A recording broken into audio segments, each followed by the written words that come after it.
Hello, good evening. एक बार फिर से आपका स्वागत है आपके अपने यूट्यूब चैनल हर्ष क्लासेज में। आज हम बात करेंगे किसी नंबर सिस्टम के एक टॉपिक पे, जो है पॉइंट नंबर।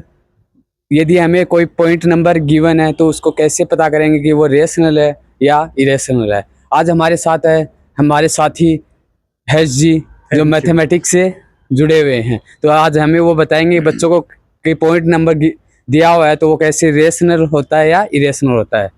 जी, पहले तो धन्यवाद। जैसे कि बच्चों, आप सभी में अभी क्या है कि उलझन सी बनी रहती है कि हमें पास कोई भी पॉइंट नंबर है, तो हम उसको कैसे सर्टिफाइज करेंगे कि भाई वो रैशनल है या इरेशनल है। तो सबसे पहले तो मान के चलो, कोई भी पॉइंट नंबर है वो टू टाइप के होते हैं। एक तो टर्मिनेटिंग होता है और एक नॉन टर्मिनेटिंग होता है।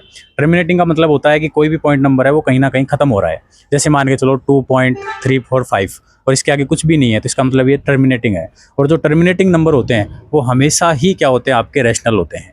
दूसरा जो पॉइंट आता है नॉन टर्मिनेटिंग। नॉन टर्मिनेटिंग का क्या होता है, जैसे मान के चलो कोई भी डिवाइड है वो कभी भी खत्म नहीं हो रहा है, लेकिन पॉइंट के बाद में रिपीटेशन है। और एक होता है नॉन रिपीटेशन। अगर रिपीटेशन है वो एक तरीके से अपना आएगा नॉन टर्मिनेटिंग रिपीटिंग में, या रिकरिंग बोल सकते हैं। और एक आता है आपका, जैसे मान के चलो पॉइंट के बाद में रिपीट नहीं हो रहा है, जैसे 2.3838 मतलब कुछ भी आ रहा है, तो उसको अपन एक तरीके से नॉन टर्मिनेटिंग नॉन रिपीटिंग कहेंगे। तो इसमें जो आपका नॉन टर्मिनेटिंग रिपीटिंग वाला पार्ट है वो रैशनल में आता है, और नॉन टर्मिनेटिंग नॉन रिपीटिंग वाला पार्ट है वो आपका इरेशनल में आता है। फॉर एग्जांपल के जैसे मान के चलो 2.436436 रिपीट हो रहा है, तो इसको हम रैशनल बोलेंगे।